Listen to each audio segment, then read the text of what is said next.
जय जय रघुवीर समर्थ. समर्थ म्हणतात की प्रत्येक व्यक्तीकडून आपल्याला काही ना काहीतरी शिकायला मिळतं. समर्थ म्हणतात की लहानपणापासून ते मृत्यू येईपर्यंत प्रत्येक व्यक्ती ही काहीतरी शिकतच असते असं समर्थ आपल्याला ते सांगतात. आपल्याला वाटतं की ग्रॅज्युएशन पूर्ण झालं, डिप्लोमा पूर्ण झालं, डिग्री पूर्ण झाली, माझ्या हातात सर्टिफिकेट आलं की माझं शिक्षण कंप्लीट झालं असं आपल्याला वाटतं. पण समर्थ म्हणतात नाही, व्यवहारिक जीवन जगत असताना सुद्धा अनेकाकडून आपल्याला बरेच काही शिकायला मिळतं, बरेच काही ज्ञान मिळतं आणि बरेच काही अनुभव आणि प्रसंग आपल्याला अनुभवायला येतात असं समर्थ आपल्याला ते सांगतात. म्हणून समर्थ म्हणतात की लहानांपासून ते मोठ्यांपर्यंत प्रत्येक व्यक्तीकडून आपल्याला काही ना काहीतरी शिकायला मिळतं आणि मृत्यू येईपर्यंत आपण विद्यार्थीच असतो असं समर्थ आपल्याला ते सांगतात. समर्थ म्हणतात की एका गावामध्ये राहुल नावाचा मुलगा होता म्हटले. 13 वर्षाचा होता, पण त्याला अन्न नलिकेचा त्रास होत होता आणि त्याचं अन्न पचत नव्हतं आणि ऑपरेशन करायचं होतं. डॉक्टरांनीही खूप त्याला खर्च सांगितला होता. त्यावेळेस घरच्या लोकांनी ही सर्व काही पैशाची मॅनेजमेंट केली आणि एक दिवशी त्याला चक्कर आली. अन्न पचत नसल्यामुळे त्याला चक्कर आली आणि तो चक्कर येऊन घरात पडला. त्यावेळेस घरातल्या लोकांनी त्याला ताबडतोब अँब्युलन्स बोलून हॉस्पिटलमध्ये ऍडमिट केलं. त्यावेळेस हॉस्पिटलमध्ये डॉक्टर नव्हते, डॉक्टर हे घरी गेले होते. त्यावेळेस त्यांनी 2-3 तास डॉक्टरांची वाट बघितली. नर्सला सांगितलं, डॉक्टरांच्या हाताखाली दुसरे कर्मचारी जे काम करतात, लहान डॉक्टर काम करतात, त्यांनाही त्यांनी विनंती केली की तुम्ही प्लीज डॉक्टरांना फोन करा, ताबडतोब बोलवा आणि आमचा पेशंट हा सिरियस आहे आणि तो चक्कर येऊन पडला आहे. आणि राहुलच्या घरातले आई वडील, त्याच्या घरातले नातेवाईक, आजी आजोबा, त्याचे बहीण आणि भाऊ भरपूर रडू लागले बघा. त्यावेळेस त्या नर्सनी डॉक्टरांनी खूप समजावून सांगण्याचा प्रयत्न केला की तुम्ही थोडा वेळ थांबा, डॉक्टर आल्याशिवाय आम्ही काहीही करू शकत नाही, डॉक्टरच ऑपरेशन करतील, आम्हाला ऑपरेशन करता येत नाही, आम्ही फक्त डॉक्टरांना मदत करतो.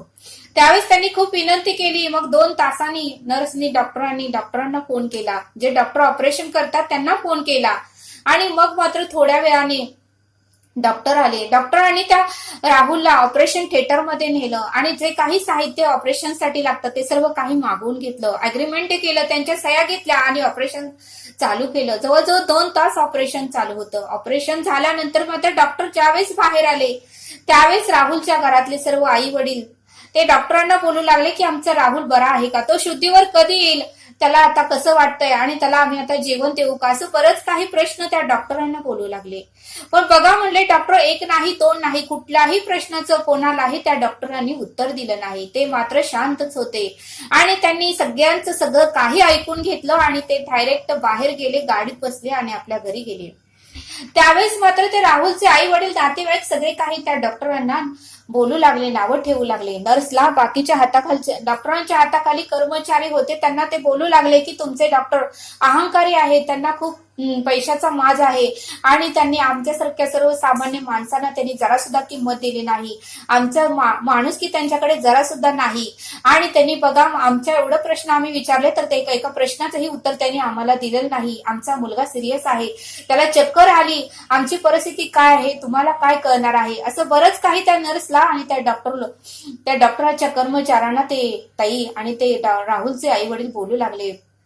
त्यावेळेस मात्र त्या नर्सने कर्मचाऱ्यांनी सर्व काही ऐकून घेतलं आणि नंतर म्हणाले, अहो ताई, पूर्ण ग्रंथ बघितल्याशिवाय तुम्ही कोणालाही नाव ठेवू नका. आणि म्हणून समर्थ म्हणतात की पूर्ण ग्रंथ पाहिला विना उगाच ठेवीचं दूषण, तो दुरात्मा दुराभिमान मस्तरे करी. म्हणून समर्थ म्हणतात की कोणाच्याही बाबतीत कुठलाही तुम्ही निर्णय घेऊ नका किंवा कोणाच्याही बाबतीत कुठलंही मत तुम्ही ठाम करू नका, कारण ते समोरच्या व्यक्तीला काय परिस्थिती आहे, त्याच्या मनामध्ये काय विचार चालू आहे, त्या व्यक्तीला काय टेन्शन आहे हे आपल्याला माहिती नसतं. आपण मात्र आपल्या पद्धतीने त्या व्यक्तीचं मत ठरवतं. पण समर्थ म्हणतात की आधी पूर्ण माहिती जाणून घ्या आणि मग एखाद्या व्यक्तीला तुम्ही नावं ठेवा, असं समर्थ आपल्याला ते सांगतात. मग ज्यावेळेस त्या डॉक्टरांच्या हाताखालचे जे छोटे डॉक्टर होते त्यांनी, कर्मचाऱ्यांनी, ज्यावेळेस नर्स त्यांना सांगितलं की अहो तुमचं नशीब खूप छान आहे, खरंच तुम्ही नशीबवान आहात, तुम्ही पुण्यवान आहात, परमेश्वराचा तुमच्यावर आशीर्वाद आहे आणि म्हणूनच ते डॉक्टर तुमच्या मुलाच्या ऑपरेशनसाठी धावत येथे आले आणि ऑपरेशन करून ते परत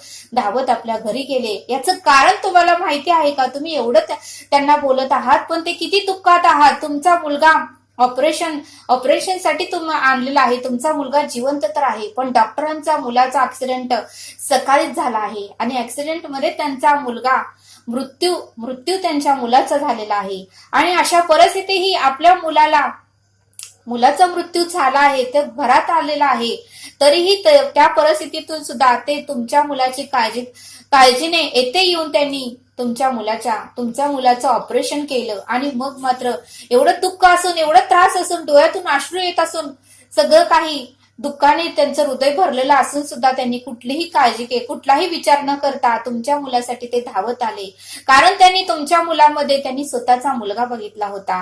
आणि जसं त्यांना दुःख झालं तसं तुम्हालाही दुःख होऊ नये, तुम्हालाही वेदना होऊ नये, तुमचंही हृदय भरून जाऊ नये आणि तुम्ही कोसळून पडू नये, यासाठी तुमच्या दुःखाची काळजी त्यांना होती. आणि म्हणूनच ते तुमच्या दुःखाचा विचार करून, आपलं दुःख त्यांनी बाजूला ठेवलं आणि तुमच्या दुःखाचा विचार करून ते धावत आले आणि तुमच्या मुलाचं आधी ऑपरेशन केलं.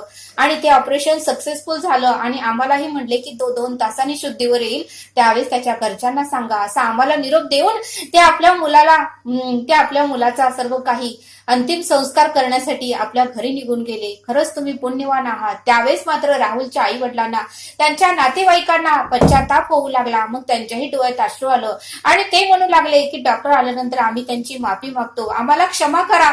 आम्ही आमच्या मुलाच्या दुःखात एवढं आम्ही दुःखामध्ये काळजी करत होतो की आम्हाला काही सुचत नव्हतं, त्यामुळे आम्ही रागाच्या भरात बोलून गेलो, आम्हाला क्षमा करा, आम्हाला माफ करा, आमचं चुकलं.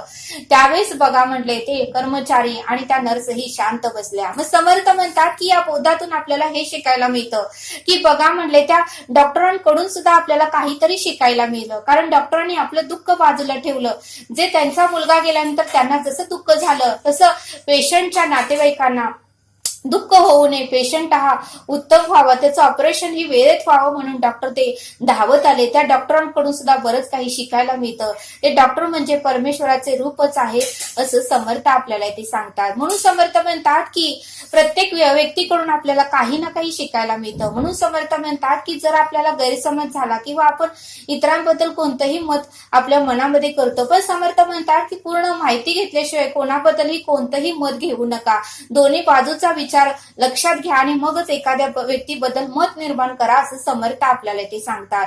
आणि म्हणून समर्थ म्हणतात की यातून आपल्याला हे शिकायला मिळतं की बघा म्हणले आपलं दुःख एखादी व्यक्ती बाजूला ठेवते, पण दुसऱ्यांच्या दुःखाचा विचार एखादी व्यक्ती करते. मग ह्यातून सुद्धा आपल्याला शिकायला मिळतं की आपण फक्त आपलाच विचार करतो, इतरांचाही विचार करायला मोठं मन लागतं असं समर्थांनी आपल्याला या बोधातून समजावून सांगितलं. म्हणून समर्थ म्हणतात की आपण लहानांपासून ते मोठ्यांपर्यंत प्रत्येक व्यक्तीकडून आपल्याला काही ना काही शिकायला मिळतं आणि मृत्यू येईपर्यंत आपण विद्यार्थीच असतो असं समर्थांनी आपल्याला इथे सांगितलं. तरी आता आपण येथेच थांबू. हा व्हिडिओ आवडल्यास सबस्क्राईब करा. भेटूया पुढील भागात. धन्यवाद. जय सद्गुरू.